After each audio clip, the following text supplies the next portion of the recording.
Dans un petit village niché au cœur de la forêt équatoriale du Congo, vivait une femme nommée Mbombo, réputée pour sa beauté et sa douceur.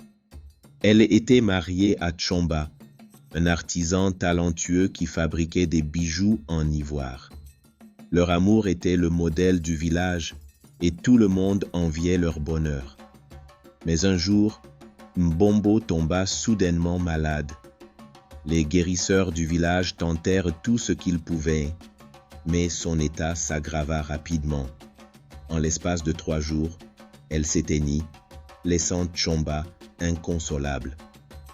Après des funérailles traditionnelles, où son corps fut enterré près d'un baobab sacré, la vie reprit son cours à Kilwaza, leur village. Cependant, l'histoire de Mbombo n'allait pas s'arrêter. 5 ans après la mort de Mbombo, Tchomba décida de quitter son village.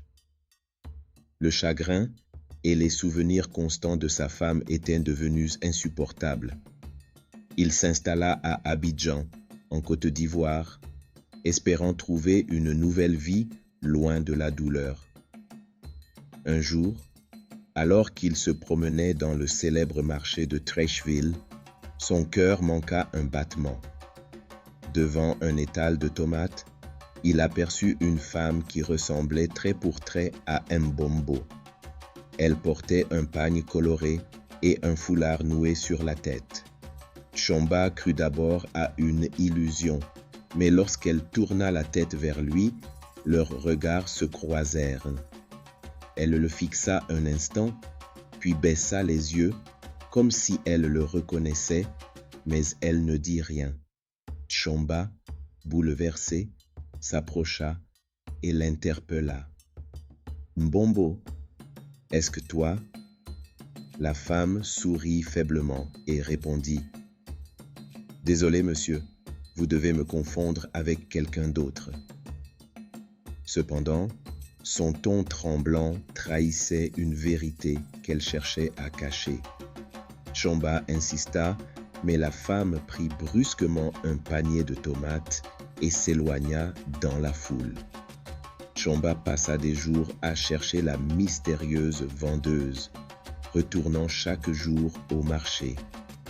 Les marchands locaux lui dirent que la femme venait parfois vendre des tomates, mais personne ne savait d'où elle venait ni où elle vivait.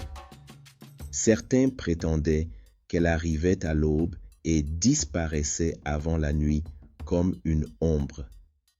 Un jour, Tchomba la trouva enfin seule à l'écart du marché. Cette fois, il était déterminé à obtenir des réponses. « Mbombo, je sais que c'est toi. Pourquoi es-tu ici? Comment est-ce possible? » La femme soupira, baissa les yeux et murmura « Ce que tu cherches à savoir, Tchomba, te hantera. » Elle lui raconta alors une histoire troublante.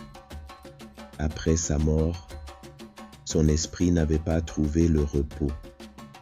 Elle avait été arrachée de l'au-delà par une entité mystique, une sorte de Nzasi, un esprit vagabond qui utilisait les âmes perdues pour accomplir ses desseins.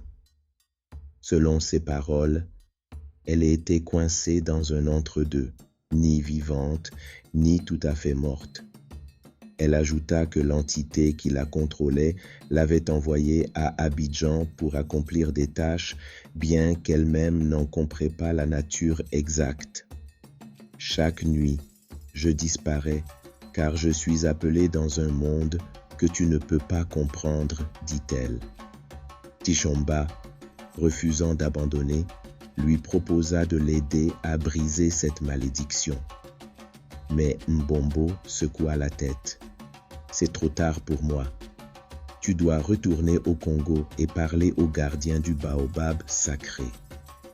Lui seul peut t'expliquer ce qui m'est arrivé. » Avant qu'il ne puisse répondre, Elle s'éloigna et disparut dans une ruelle sombre. Chomba chercha partout, mais elle semblait s'être volatilisée.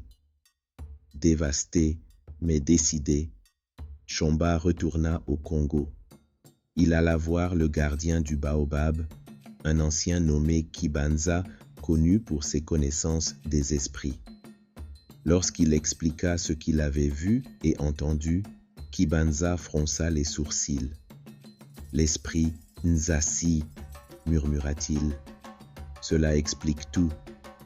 Mbombo a été enterré sous le baobab sacré, mais il semble qu'un rituel ait été négligé. Parfois, les âmes vulnérables peuvent être capturées par des esprits errants si les rites de passage ne sont pas correctement effectués. » Kibanza guida Chomba dans un rituel complexe. Ils allumèrent un feu sacré au pied du baobab et récitèrent des prières anciennes pour appeler l'âme de Mbombo. Au bout de plusieurs heures, une ombre apparut près du tronc de l'arbre. C'était Mbombo. Son visage portait une expression de tristesse, mais aussi de gratitude. « Merci, Chomba, pour ne pas m'avoir oublié, » dit-elle d'une voix douce. Alors que les prières se poursuivaient, une lumière dorée entoura son esprit et elle s'éleva lentement, libérée du lien qui l'attachait à Nzasi. Chomba retourna à Abidjan, le cœur apaisé, bien que marqué par cette expérience. L'histoire de Mbombo devint une leçon pour lui et pour d'autres. Peu importe à quel point nous pensons avoir tourné la page, certains liens transcendent la mort. Lorsque les rituels sacrés sont négligés, l'équilibre entre les vivants et les morts peut être perturbé.